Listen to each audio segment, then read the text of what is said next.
She loves me not. He loves me not. That's a game played by someone plucking petals off of a flower, and the petals supposedly represents the truth about the object of their affection. Do they love me or do they love me not? Now, on Valentine's Day, it's not unusual to want to know you are loved and that you do love. However, as family and couples therapist Areej Siddiqui says, love is not always embraced by everyone. In fact, there are people who are love avoidant. In other words, they choose to remain single. So the factors that lead to this are complex, but they appear to be linked to the relationship that the person had with their primary caregiver early in life. Siddiqui says there may have been a negative relationship. There may have been a smothering relationship. There may have been an emotionally void relationship. All of these are factors that could lead a child to be reluctant, suspicious, or afraid of intimacy. We invited Areej Siddiqui to join us for a conversation that matters about love, our need to connect, and how to hopefully get past love avoidance. Conversations That Matter is a partner program of the Center for Dialogue at Simon Fraser University. The production of this program is made possible thanks to the following and viewers like you. Please become a patron at conversationsthatmatter.tv. Welcome to Conversations That Matter on this Valentine's Day special, but we're taking a look at love from a different perspective, love avoidance. Mm-hmm. What exactly is love avoidance, and why is it something that we need to be paying attention to? Well, I'd like us to start actually with the history of these terms, okay. Avoidance and attachment. So the idea of love avoidance comes from attachment theory, which is a theory of how people form their primary social relationships. That can be in infancy with a caregiver, in adulthood that's with your partner or partners. It's how do you really have a close, loving relationship with somebody. So love avoidance or an avoidant attachment style comes from a series of experiments that a couple of researchers did in the late 1950s. Mm-hmm. What they noticed was children separated from their parents at the end of World War II. A bunch of children were sent off to protect them to the countryside. Right. They became interested in the social development of those children. Later in 1950s, Mary Ainsworth took on this research project and developed a way of assessing the attachment bond that children have with their parents. Mm-hmm. So what she found was that there were 3 categories of ways that people connected with their caregiver. And these caregiving relationships, they give us a template for how we connect with other people whom we have close relationships with across our lifetime. So she found that there's a group of infants that have secure attachment. That means they display distress at the parting with the mother, and they very quickly reconnect with the mother when she returns, mm-hmm. and are easily soothed and are able to take that connection in. There's a group of infants that she found were avoidant. So they were avoidant of the relationship with the caregiver, which meant that researchers observed that the children weren't as distressed at the parting with the caregiver, and when the caregiver returned, they were slow to reconnect. They either ignored the entrance of the caregiver into the experimental space, or it took them some time to reconnect, make some eye contact, re-engage in a shared play activity. So that's where this idea of being love avoidant comes from, which is having an attachment style that avoids connection. Okay, it's interesting to hear you say that, because as you're talking about the attachment, of course, mm-hmm. I think of the work of Adolf Adler, mm-hmm. and how this is a primary concern to the child. Mm-hmm. Mm-hmm. Like, how am I attached to my parent? That's right. Does my parent love me? And this gives me a sense of comfort, self, yes. Self-worth. That's right. How is it that and it seems antithetical to me that some children would go, well, no, even from early stage in life, mm-hmm. I'm avoidant of that. Do we understand the reasons why that may exist? There are some theories. So we don't know how much of this attachment pattern is passed down through DNA. We know through epigenetics that certain genes can be expressed in a parent, and that gene expression is passed down to the offspring. So we don't know how much of an attachment pattern is passed down through genetics. And Or epigenetics. Isn't that an interesting... Or epigenetics, Yeah. yes. And we don't know how much of it is related to early childhood experiences of caregiving. But the theory is that infants who develop an avoidant approach to attachment either have had their cues for distress and comfort ignored or not tended to, or they've been prematurely encouraged to go out there and be independent. Alternatively, they might have experienced caregiving as intrusive, as intruding upon their self or their personal space, and so developed avoidance as a protective strategy. So, Okay, I got to jump in and ask you. So Sure. is that the child already realizes that the parent is being overly engaged or overly protective and not giving them the opportunity to explore the world for themselves? Yes, that's what I mean by intrusive. Exactly. Yes. And are we... Okay. I don't know whether or not we can say for sure, yes, this is what's happening, but are we seeing an increase in that kind of behavior in a culture such as ours here in North America, where more and more parents are so worried about, what are the life prospects of my child? I'm going to get in there and I'm going to, try and navigate their way through life for them. You're talking about helicopter parenting. Yes, okay. Yes. Yeah. Which is not an official research term, so that's a colloquial term. Then. Yes. Okay, let's go back 100 years ago, and maybe a little bit more, where the encouragement to parents was have as many children as you can, because not all of them are going to survive.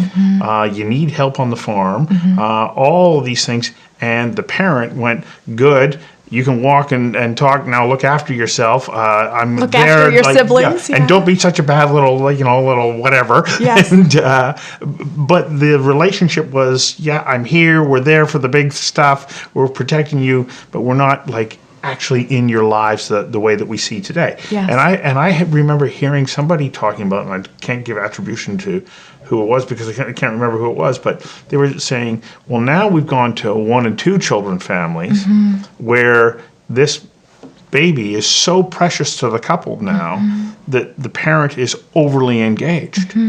There's also been another shift. So we've gone from communal living to nuclear families. We've gone from large family homes, multiple family homes, to individual family homes.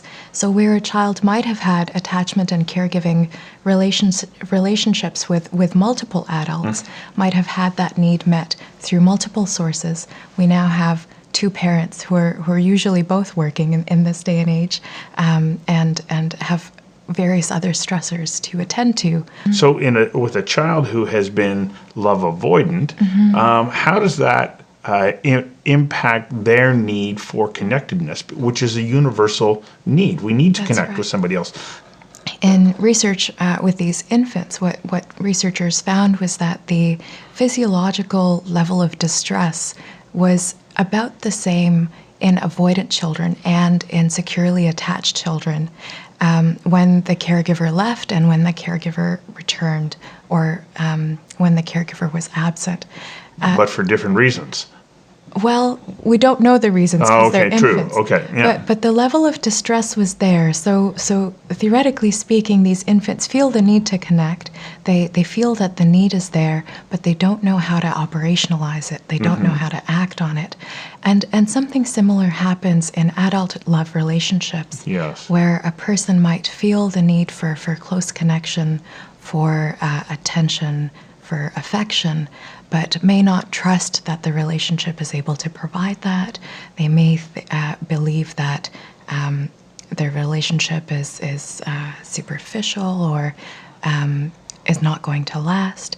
They might anticipate the failure of the relationship, or they might anticipate engulfment. They might anticipate that this partnership is going to fundamentally alter their sense of self in a way that feels overwhelming.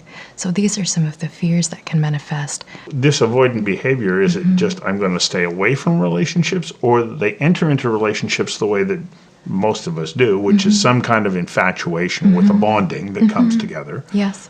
And then they go, whoa, or are they just like avoiding the relationship altogether? It really depends on the person there and their scale of attachment avoidance, or their scale of avoidance in attachments.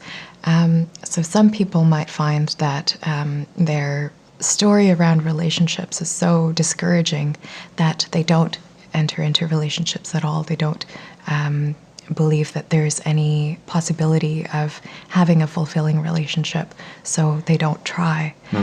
Some people might find these avoidant patterns emerging in couple relationships as their partner wants closer, wants more intimacy, wants closeness, and there's some conflict in how they meet that need.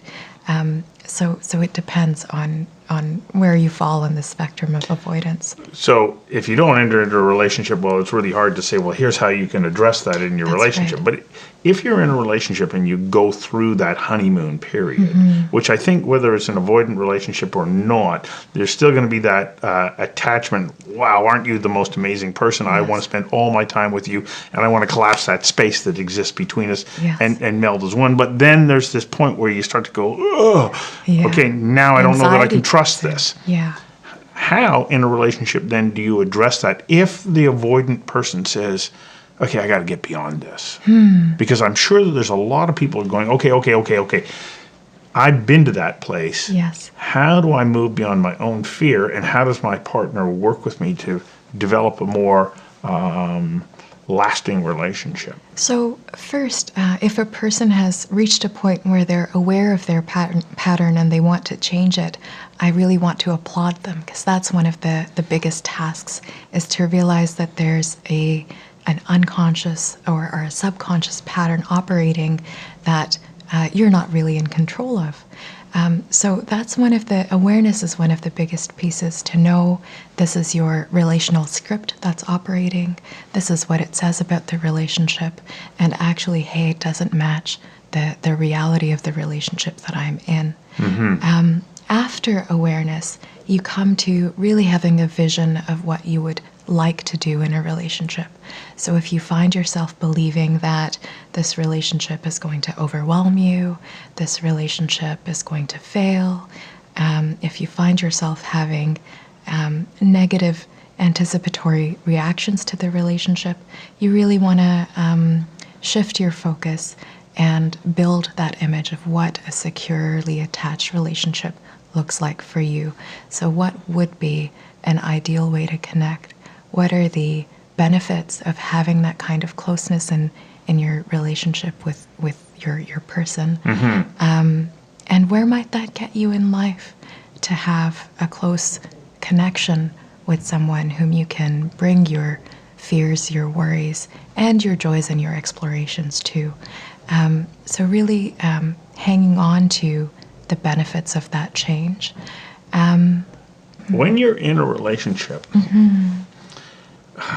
it's not just romance. That's right. A relationship is also about self-actualization.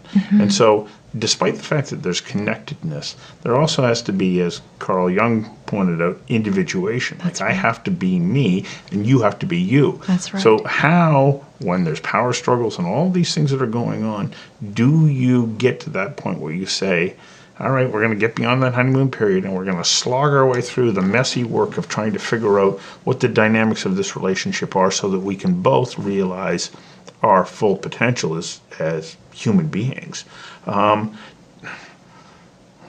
there tips and tricks? I know that we only have like a certain amount of time to deal with this, but there has to be an essential core of what represents a healthy relationship that allows both partners to grow and develop.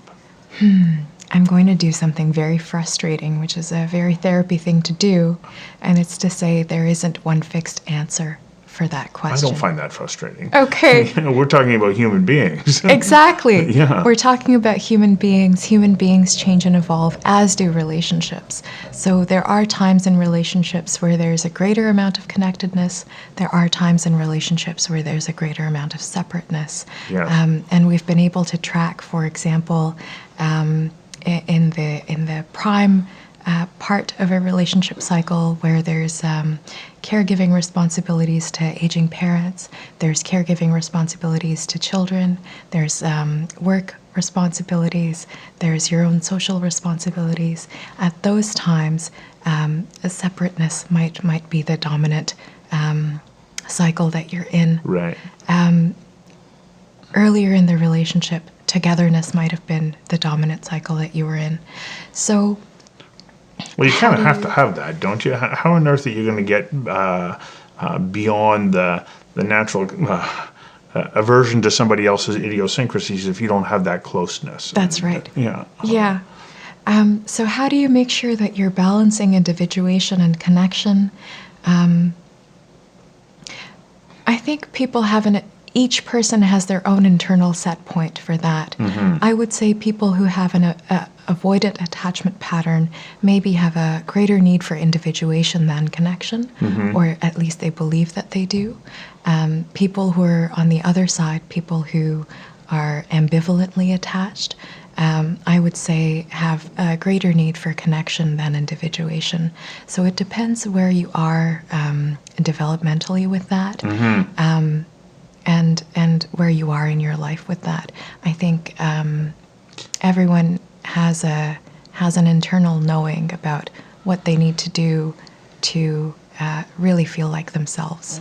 So even within the relationship therapeutic world, there are different schools of thoughts or different practices. I'm familiar with the Imago model, which says, well, you work all this stuff out in a relationship. You find someone else who has had a similar kind of wound, and together you work your way through that, which can be incredibly challenging. Yes. Because you're both dealing with the same trauma. That's right. But that's not the only model. And how important? And what are some of the other models that might be available to somebody? And how important is it that you find that right one for you? You find the right one for individuating Yeah. correctly. Yeah. Because ultimately that's what it is. I have to be the best me with myself Yes. to be the best me in the relationship. Yes. The research around individuation has evolved. So I'm thinking of research on shame and compassion that, who is that currently very famous researcher who does that research on shame and interconnectedness? You don't know who I'm talking about. I don't know who you're talking about. Nope, can't pull it up. Brene Brown. There we go. All right. So she's been doing some research on how it is that people have a sense of belonging. And the flip side to that is that the people who have the greatest sense of belonging are the same people who are the most willing to stand up for what matters to them. So it's a paradox, isn't it? It's a little bit of it's a double think. So the more you're willing to be true to yourself, the more you're able to connect with others in an authentic way, the more you're able to feel that the person that people are connecting with is actually you. That's one model. In some earlier family therapy models, there's the concept of differentiation, which means that you're able to be in a relationship without being reactive to the other person's need for connection and closeness. That's another concept. What is the most useful concept? Or I want to say that the common factors research in therapy actually says that only 15% of the outcomes of therapy are related to the particular model that a therapist is using. So I wouldn't say that the model is as important as the quality of your effort to really build closeness in an authentic way. So it's between the two partners. That's right. and also the person that they're seeking assistance from. If they choose to, yes. Yeah. Yeah. And so it's the dynamics of that relationship, That's right. which is the dynamics of building a healthy relationship. That's right. So that's one of the tasks of a therapist is to assess the quality of the interpersonal relationship between the therapist and the client, and there get some information about, how does this client connect with other beings in the world? Well, I think partly based on when we're releasing this, and which is going to actually be on Valentine's Day, which is a day of celebration of love. It is a wonderful connection, and probably the most important thing that we can do for ourselves in our lives is find that healthy relationship with somebody who helps us to be fulfilled, and we in turn return the favor. I'd like to expand that a little bit, if Yes. it's okay. So we also know that attachment patterns don't only operate within close relationships; they operate also in friendships and work relationships, and in neighborships and communityships. Yes. I'd encourage people who are listening. We know that loneliness is an epidemic now in developed countries. Right. We know that people who experience chronic loneliness have poorer health outcomes, poorer physical health outcomes. So if you're one of those people, if you're feeling lonely or left out on Valentine's Day, I'd really encourage you to assess your expectations of how a friendship or a neighborship might work out. See if you can switch that to something more positive, more inviting of good possibilities, and reach out to the people in your life, even on Valentine's Day. Valentine's Day can be a marker for every other day of the year, can't Yes, it? yeah. Yes. Well, thank you for coming in and sharing that with us. Thank you very much, Stuart.